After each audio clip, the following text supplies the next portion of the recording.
हम्म। ठीक है, तो अब हम पढ़ेंगे, देखो next, speed time graph. Heading लिखेंगे स्पीड टाइम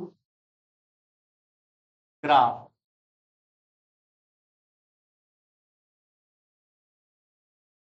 ठीक है, चाल समय ग्राफ।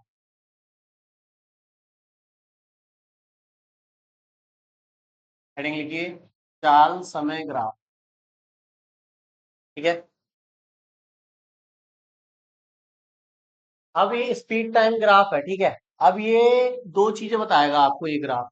जैसे वो वाला जो ग्राफ था डिस्प्लेसमेंट टाइम वाला, वो एक ही चीज बता रहा था, जो कि स्पीड या वेलोसिटी। हम स्लोप निकालते थे उसका, तो स्पीड या वेलोसिटी पता चलती थी। ये वाला ग्राफ आपको दो चीजें बताएगा। कैसे, देखो। अब मान लो आप, यहाँ पे मैं बनाता हूँ, इसकी एक एक्सिस क्या बताएगी, अब स्पीड। ठीक है, ये वाली एक्सिस क्या बताएगी, स्पीड। और ये वाली एक्सिस क्या बताएगी, टाइम। ये तो टाइम के लिए फिक्स हो जाती है ना। तो वाई एक्सिस स्पीड बताएगी, एक्स एक्सिस टाइम बताएगा। तो इस ग्राफ में अगर मैं स्लोप निकालूं, अगर मैं क्या निकालता हूं, स्लोप, तो स्लोप निकालने का फॉर्मूला क्या होता है, टेन थीटा। ठीक है, टेन थीटा का फॉर्मूला क्या होता है, परपेंडिकुलर अपॉन बेस। यहाँ परपेंडिकुलर कौन होगा, स्पीड, और बेस कौन होगा, टाइम। यानी टेन थीटा निकालने के लिए आपको स्पीड अपॉन में क्या लेना पड़ेगा, टाइम। और स्पीड अपॉन टाइम या वेलोसिटी अपॉन टाइम एक ही बात है, तो यहां से आपको क्या मिलेगा, एक्सलरेशन। क्या मिल जाएगा, एक्सलरेशन। मतलब इस ग्राफ का जो स्लोप होगा वो टेन थीटा होगा। टेन थीटा मतलब speed upon time, speed upon time मतलब एक्सलरेशन। ठीक है, क्योंकि परपेंडिकुलर स्पीड हो चुका है और बेस क्या हो गया है, टाइम। तो अगर स्लोप निकालोगे तो क्या मिल जाएगा, बताओ, एक्सलरेशन। ठीक है, एक्सलरेशन के बारे में पता चलेगा। ठीक, अब अगर मैं जो भी ग्राफ होगा उसका एरिया निकालूं, क्या निकालूं, एरिया अंडर द कर्व। मतलब जो भी कर्व बनी हुई होगी यहाँ पे, उसके अंदर का एरिया निकालूंगा मैं। तो एरिया भी आपको यहाँ पे कुछ ना कुछ बताएगा। देखो कैसे बताएगा, एरिया अंडर द कर्व, यानी एरिया का फॉर्मूला हम क्या जानते हैं, length into breadth. General formula तो ये होता है, लंबाई गुणा चौड़ाई। यहाँ लंबाई पे कौन है, वाई एक्सिस, है ना। और चौड़ाई में कौन है, एक्स एक्सिस। यानी आप वाई एक्सिस और एक्स एक्सिस की मल्टीप्लाई कर रहे हैं, कहने का मतलब ये है, जनरल बात करें तो, है ना। अब वाई एक्सिस पर कौन है, स्पीड। यानी आप स्पीड की मल्टीप्लाई कर रहे हैं, किससे, एक्स एक्सिस पे कौन है, टाइम से। स्पीड टाइम ग्राफ है ना, वाई एक्सिस का मतलब स्पीड और एक्स एक्सिस का मतलब टाइम। तो स्पीड की टाइम से इंटू कर रहे हैं आप। अच्छा, थोड़ा सा और सॉल्व कर लेते हैं इसको। स्पीड, मतलब स्पीड या वेलोसिटी एक ही चीज है, मैंने बताया। तो स्पीड का अगर मैं फॉर्मूला रखूं तो distance upon, speed equal to होता है डिस्टेंस अपॉन टाइम। इनटू में भी क्या है, टाइम। सही है, स्पीड की जगह मैंने डिस्टेंस अपॉन टाइम रखा, इनटू में भी क्या है, टाइम। टाइम से टाइम कैंसिल, क्या बचा। इसका मतलब अगर आप स्पीड टाइम ग्राफ का अंदर का एरिया निकाल लेते हैं, तो एरिया अंडर द कर्व आपको क्या देगा, डिस्टेंस देगा। ग्राफ का एरिया आपको क्या देगा, डिस्टेंस देगा। और स्लोप क्या देगी, एक्स। ठीक है, अब तुम सोच रहे हो कि भैया ये एरिया अंडर द कर्व तो हम उसमें भी निकाल सकते थे, ग्राफ तो उसमें भी बन रहा था, वो भी निकाल सकते थे एरिया। तो उसमें आपने ऐसा क्यों नहीं बताया, उसमें मैंने ऐसा इसलिए नहीं बताया क्योंकि देखो निकाल के देखते हैं उस वाले ग्राफ में। उस वाले ग्राफ में भी एरिया निकाल के देखते, उस वाले ग्राफ में क्या था अब तक, कि ये वाली साइड क्या बता रही थी, डिस्टेंस या डिस्प्लेसमेंट। मैं चलो डिस्टेंस मान लेता हूँ। और ये वाली साइड क्या बता रही थी, टाइम। जैसा प्रोसेस के लिए आ रहा है वैसा प्रोसेस के लिए करके देखते हैं क्या आ रहा है ना। चलो, तो हम निकाल रहे हैं area. Area means Y axis into में एक्स एक्सिस। ठीक है, वाई एक्सिस पे कौन है यहाँ पे, डिस्टेंस। एक्स एक्सिस पे कौन है यहाँ पे, टाइम। डिस्टेंस इनटू टाइम कुछ होता है क्या? कि डिस्टेंस इनटू टाइम किसका फॉर्मूला है? डिस्टेंस इनटू टाइम स्पीड होता है क्या? डिस्टेंस इनटू टाइम नहीं होता ना। स्पीड का फॉर्मूला क्या होता है? डिस्टेंस अपॉन टाइम, ना कि इनटू टाइम। तो इस फॉर्मूले से तो कभी भी डिस्टेंस इनटू टाइम बन ही नहीं सकता। तो डिस्टेंस इनटू टाइम तो कोई क्वांटिटी है ही नहीं। बताओ। तो यहां पर हमें कोई फिजिकल क्वांटिटी नहीं मिल रही, इसलिए हमने वहां पर कोई भी एरिया की बात नहीं की कि हम इसका एरिया निकाल रहे हैं, इसका एरिया निकालो, इसका वॉल्यूम, कुछ नहीं। लेकिन यहां पर जब हम एरिया निकाल रहे हैं ग्राफ के अंदर का, तो हमें मिल रहा है क्या? डिस्टेंस। सेम वही, अगर वेलोसिटी टाइम होगा तो क्या मिल जाएगा? डिस्प्लेसमेंट। वेलोसिटी का फॉर्मूला डिस्प्लेसमेंट बोले, तो वेलोसिटी टाइम में क्या मिलेगा? डिस्प्लेसमेंट। और स्पीड टाइम में क्या मिलेगी? डिस्टेंस। ठीक है। और स्लोप बताएगी एक्सेलरेशन, चाहे वेलोसिटी टाइम हो चाहे स्पीड टाइम। ठीक है, बात समझ आ गई? पहले इस पार्ट को नोट करो आप, फिर ग्राफ पढ़ो।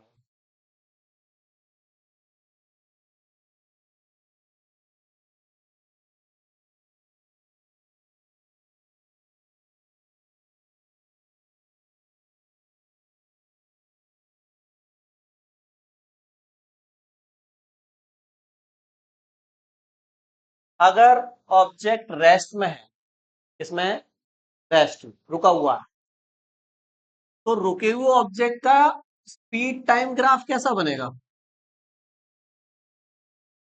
अब ये डिस्प्लेसमेंट या डिस्टेंस टाइम ग्राफ नहीं है, स्पीड टाइम ग्राफ है।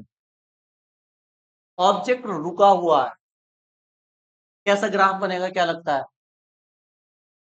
रेस्ट वाली कंडीशन दिखानी है आपको, रेस्ट में ऑब्जेक्ट, स्पीड टाइम ग्राफ में। अच्छा, डिस्टेंस टाइम ग्राफ या डिस्प्लेसमेंट टाइम ग्राफ में हम ऐसे करके सीधी लाइन खींच दे रहे थे कि टाइम चलता जा रहा है लेकिन डिस्टेंस या डिस्प्लेसमेंट नहीं बढ़ रहा, मतलब ऑब्जेक्ट रेस्ट है। ठीक है। क्या अगर यहां पे मैं ऐसे लाइन खींच दूंगा सीधी, ऐसे करके, तो इसका मतलब क्या ऑब्जेक्ट रेस्ट में है? बताओ। यहां पर आपने क्या चीज फिक्स कर दी है? स्पीड फिक्स की है, स्पीड कांस्टेंट है। तो स्पीड कांस्टेंट होने का मतलब ये थोड़ी होता है कि ऑब्जेक्ट रेस्ट में है। वो एक कांस्टेंट स्पीड से चल रहा है, इसका मतलब ये है 10 किलोमीटर पर आवर, तो 10 ही है थ्रू आउट द टाइम। इसका कतई मतलब ये नहीं है कि ऑब्जेक्ट रेस्ट में है। तो अगर इसका रेस्ट वाला डायग्राम हमें बनाना है, रेस्ट वाला ग्राफ बनाना है स्पीड टाइम में, तो क्या बना सकते हैं? आपको ग्राफ दिखेगा ही नहीं इसके अंदर, रेस्ट वाला। क्योंकि रेस्ट वाला यहां से स्टार्ट होगा, क्योंकि स्पीड जीरो है ना। स्पीड जीरो का मतलब ही तो रेस्ट होगा। तो वो यहां से स्टार्ट होगा और ऐसे जाएगा पैरेलल टू एक्स, मतलब एक्स एक्सिस के ऊपर ही चलेगा वो, क्योंकि टाइम तो चलता रहेगा, स्पीड जीरो रहेगी। स्पीड जीरो, टाइम चलता रहेगा, तो वो इसी के ऊपर आ जाएगा। तो मतलब आपको यहाँ ग्राफ दिखाई नहीं देगा, स्पीड टाइम में रेस्ट का ग्राफ दिखाई नहीं देगा। अगर स्पीड टाइम में ऐसे पैरेलल लाइन है, इसका मतलब रेस्ट नहीं होता, इसका मतलब क्या है? Speed equal to constant. इसका मतलब क्या है? स्पीड क्या है हमारी? कांस्टेंट। बात समझ में आ गई? ठीक है। अच्छा, स्लोप निकालते हैं। स्लोप का क्या मतलब होता है? स्लोप का मतलब होता है टेन थीटा। टेन थीटा मतलब, अच्छा स्लोप का मतलब पहले ऐसे लिखो, स्लोप का मतलब क्या निकाल रहे हैं हम इसका? एक्सेलरेशन। अभी बताया था स्लोप क्या बताएगी? एक्सेलरेशन बताएगी। डायरेक्ट बता सकता है कोई एक्सेलरेशन कितना होगा? पहले हम निकाल लेंगे, पहले आप डायरेक्ट बताओ ग्राफ को देख के। ये पार्टिकल की स्पीड कांस्टेंट है, फिक्स है, तो एक्सेलरेशन कितना है इसके अंदर? जीरो है। एक्सेलरेशन का मतलब क्या? स्पीड चेंज हो रही है। अब हमने बताया स्पीड कांस्टेंट है, तो एक्सेलरेशन जीरो आना चाहिए, जीरो एक्सेलरेशन होना चाहिए। चेक करते हैं। तो slope equal to acceleration, acceleration कैसे निकलेगा? टेन थीटा से, ग्राफ के केस में। ठीक है। दो पैरेलल लाइन के बीच थीटा कितना होगा?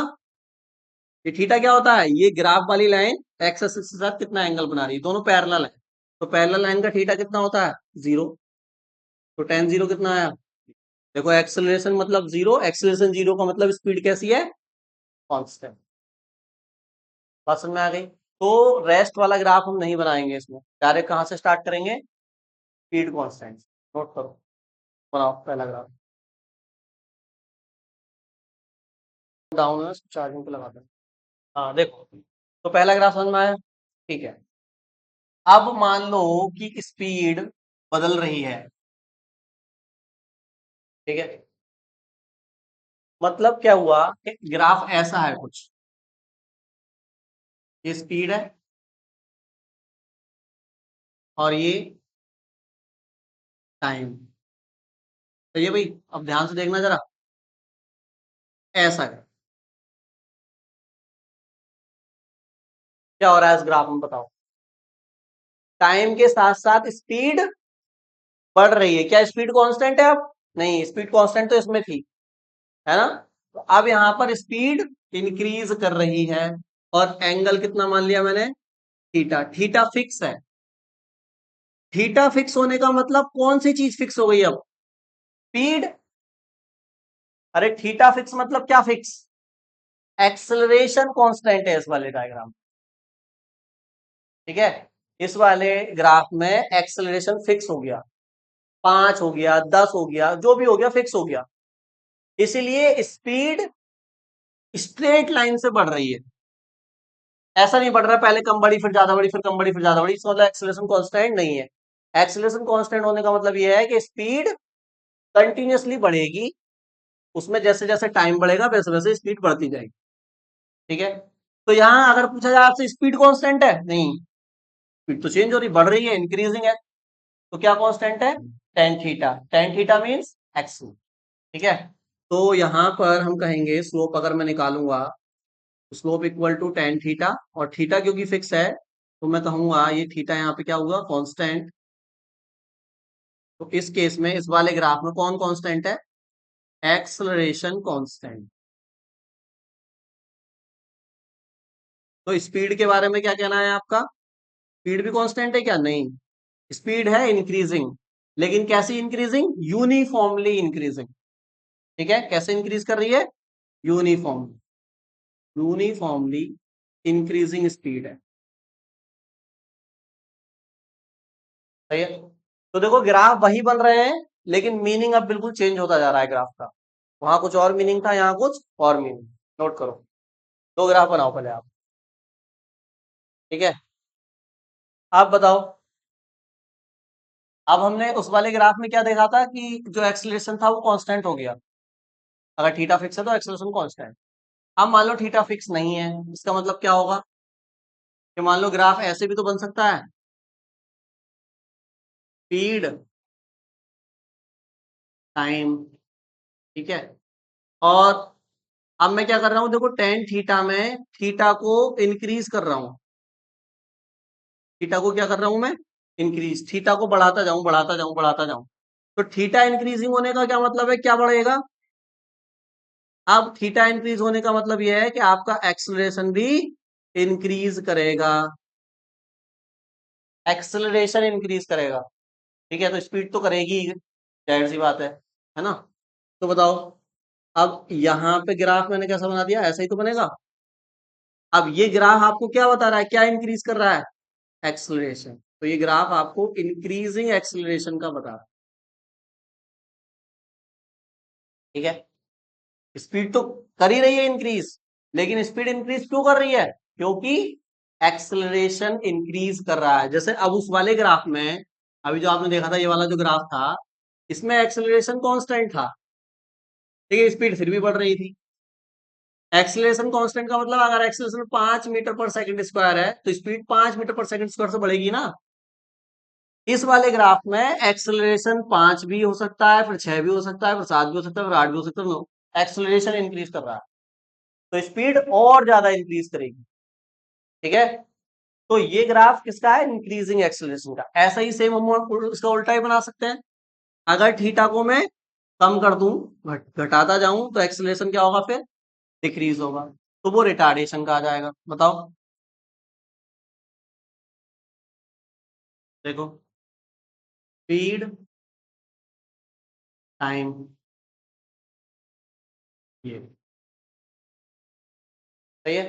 तो ये क्या दिखा रहा है अब आपको? Decreasing acceleration.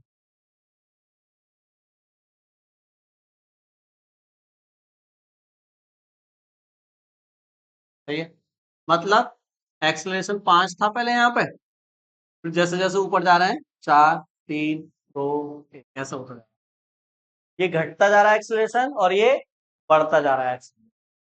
सही है, बनाओ। इसमें टेन थीटा इंक्रीजिंग है, सॉरी इसमें डिक्रीजिंग है, टेन थीटा, थीटा डिक्रीजिंग है ना, तो थीटा डिक्रीजिंग मतलब एक्सेलरेशन डिक्रीज कर रहा है, रिटार्डेशन नहीं, मतलब एक्सेलरेशन डिक्रीज करेगा।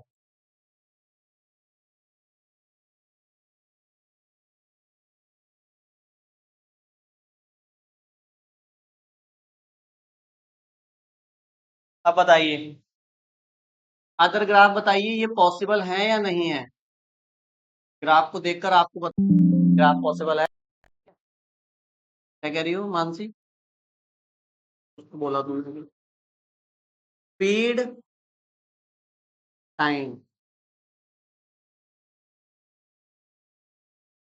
बताओ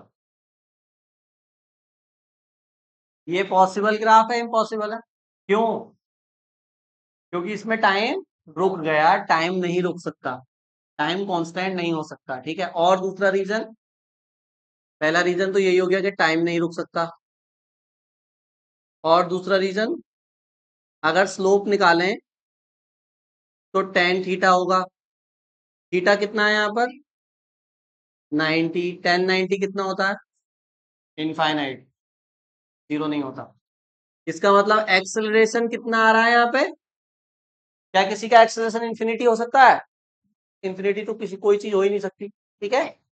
चलो तो ये ग्राफ कैसा हो जाएगा बताओ, इम्पॉसिबल, ठीक है। अब बताओ नेक्स्ट,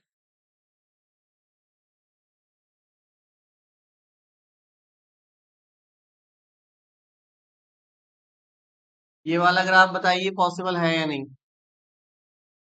डिंग डिंग डिंग डिंग डिंग डिंग डिंग। ये पॉसिबल है नहीं है, बताओ जरा,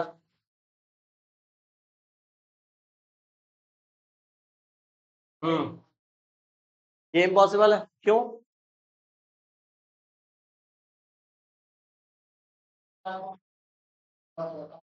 हाँ,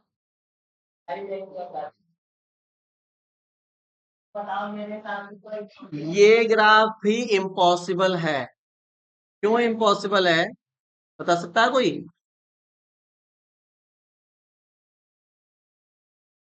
एरिया नहीं, ये क्या है, एक्सिस स्पीड है, यहां तक स्पीड पॉजिटिव है समझ में आता है, उसके नीचे स्पीड क्या हो गई, स्पीड का फॉर्मूला क्या होता है, स्पीड निगेटिव का मतलब या तो डिस्टेंस निगेटिव या टाइम निगेटिव, ना तो डिस्टेंस निगेटिव हो सकता है ना टाइम निगेटिव हो सकता है, तो ना तो स्पीड निगेटिव हो सकती, स्पीड निगेटिव नहीं हो सकती, अब स्पीड निगेटिव नहीं हो सकती तो निगेटिव में ले गए, इसलिए ये ग्राफ क्या है, इम्पॉस। अब हम बात कर रहे हैं वेलोसिटी टाइम ग्राफ की, तो जरा समझ लो एक मिनट, समझ लो जरा, यानी वेग समय ग्राफ की, तो वो जो अभी तक ग्राफ मैंने बनाए थे तीन, ये चौथा है और ये पांचवा है, ठीक है, तीन बनाए थे ना, वो चार बनाए थे, ठीक है, तो ये पांचवा है और ये छठा है, वो चार ग्राफ तो वेलोसिटी टाइम में सेम ही रहेंगे, सही है। अगर पैरेलल लाइन आ गई है इसका मतलब वेलोसिटी कांस्टेंट, जैसे स्पीड कांस्टेंट है वेलोसिटी कांस्टेंट, बस डायरेक्शन ही तो लगानी होती है। अगर ऐसे स्ट्रेट लाइन आई है इसका मतलब एक्सेलरेशन कांस्टेंट है, वेलोसिटी इंक्रीज कर रही है यूनिफॉर्मली। अगर ऐसे ग्राफ ऊपर की तरफ बन बन गया है इसका मतलब एक्सेलरेशन इंक्रीज कर रहा है, तो वेलोसिटी और ज्यादा इंक्रीज करेगी, यूनिफॉर्मली नहीं करेगी अब इंक्रीज, ठीक है। ऐसे हो गया है तो एक्सेलरेशन डिक्रीज कर रहा है, वेलोसिटी इंक्रीज करेगी, लेकिन अब धीरे धीरे वेलोसिटी क्या होती जाएगी, कम कम इंक्रीज करेगी। इस ग्राफ का मतलब तुम समझ रहे हो, ये जो अभी मैंने बनाया था ऐसे वाला, इसमें अगर तुमसे पूछा जाए कि बताओ वेलोसिटी इंक्रीज कर रही है डिक्रीज कर रही है, इंक्रीज कर रही है, लेकिन पहले ज्यादा कर रही थी, अब जैसे जैसे ऊपर जा रहे हैं अब कम इंक्रीज कर रही है, क्योंकि एक्सेलरेशन डिक्रीजिंग है, जैसे ऐसा समझो, देखो ऐसा समझो, यहां एक्सेलरेशन मान लो 5 था, तो इस वेलोसिटी तेज तेज इंक्रीज कर रही थी, थोड़ा ऊपर गए तो एक्सीलरेशन घट गया, कितना हो गया 4, अब 4 4 से बढ़ेगी, फिर कितना हो गया 3, फिर कितना हो गया, वही तो बढ़ ही रही है ना, बढ़ तो रही है ना यहाँ से यहाँ तक, लेकिन कम कम बढ़ रही है। डिक्रीजिंग एक्सेलरेशन का मतलब ये है, ठीक है, और उसमें ज्यादा ज्यादा बढ़ रही थी। और स्ट्रेट लाइन का मतलब यूनिफॉर्मली बढ़ रही है, 5 5 5 5 5 5 ऐसे बढ़ रही है, ठीक है। अब वेलोसिटी के केस में मैं इन दोनों ग्राफ को फिर से पूछना चाहूंगा आपसे, ये दोनों ग्राफ बस चेंज हो सकते हैं, होंगे तो वो चेक करते हैं हम, ये दोनों ग्राफ चेंज हो रहे हैं नहीं हो रहे हैं, 4 ग्राफ तो सेम रहेंगे वेलोसिटी टाइम, ठीक है। 5 वे में बताओ, अगर मैं स्पीड की जगह यहाँ वेलोसिटी कर दूं तो क्या ये पॉसिबल हो जाएगा नहीं होगा? अब भी नहीं होगा, तो टाइम रोक दिया ना, और एक्सेलरेशन इन्फिनिटी है, नहीं होगा, ये तो अब भी क्या है, इम्पॉसिबल। ये वाला बताना साइड वाला इसके, अगर स्पीड की जगह वेलोसिटी कर दूं इसका क्या होगा तो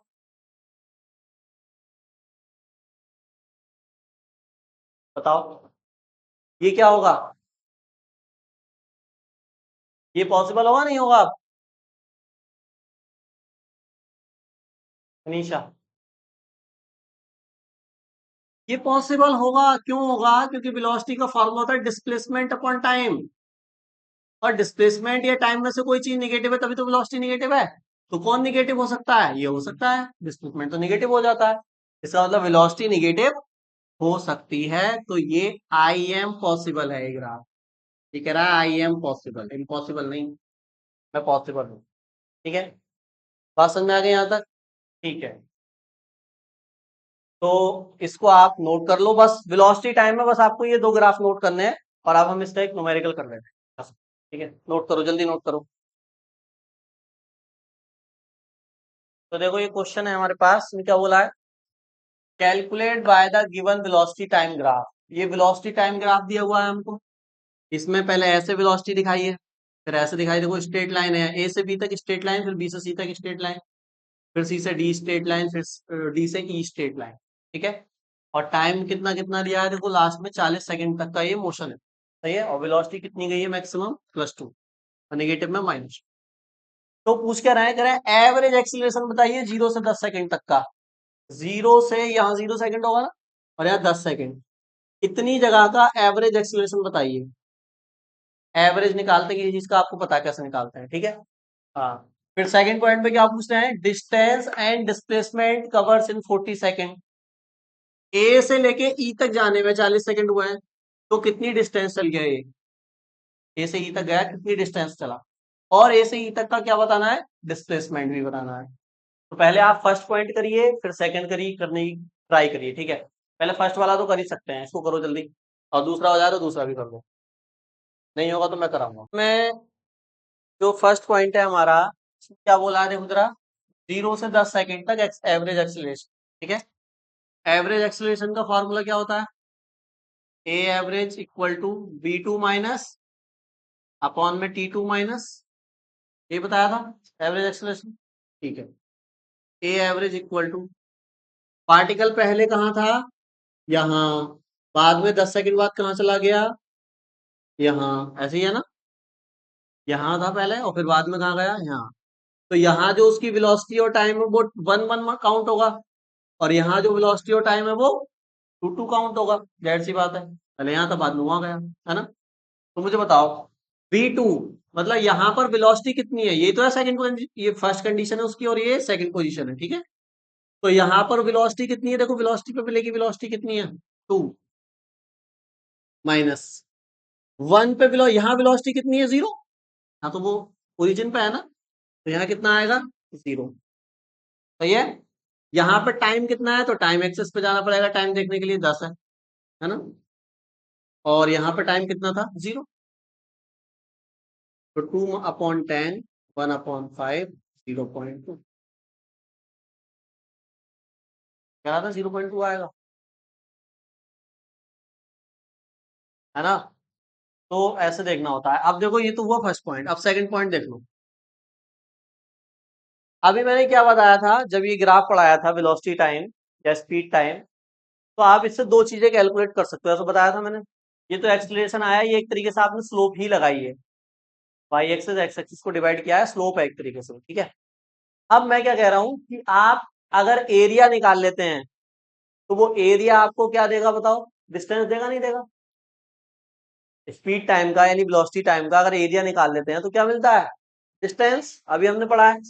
तो एरिया कैसे निकालना है? तो देखो ये ग्राफ है, ऐसे ग्राफ है ना, और ऐसे ग्राफ है। एक ग्राफ पॉजिटिव में, एक ग्राफ, लेकिन हम क्या निकाल रहे हैं? डिस्टेंस। तो हम तो इसका एरिया और इसका एरिया डिस्टेंस निकाल लेंगे तो क्या कर देंगे? ऐड कर देंगे। तो ये भी डिस्टेंस बताएगा ये वाला एरिया, और ये वाला एरिया भी क्या बताएगा? डिस्टेंस। तो डिस्टेंस निकालने के लिए एरिया अंडर द कर्व चाहिए। तो पहले आप ये वाला एरिया निकालो। ये क्या बन गया? एक ट्राइंगल ही तो है, और ये भी क्या है? ट्राइंगल।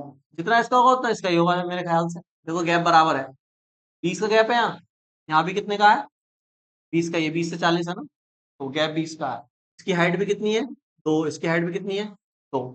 इसका निकाल के 2 से इंटू कर दो, इसका भी आ जाए, मतलब दोनों का आ जाए टोटल। तो निकालो। हम निकाल रहे हैं डिस्टेंस। पहले हम डिस्टेंस निकाल रहे हैं। तो डिस्टेंस निकालने के लिए हमें क्या चाहिए? Area under the curve.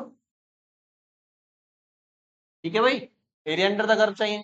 अब बताओ जरा, ये बन गया ट्राइंगल। एबीसी क्या है? एक ट्राइंगल है। ट्राइंगल का एरिया कैसे निकालते हैं?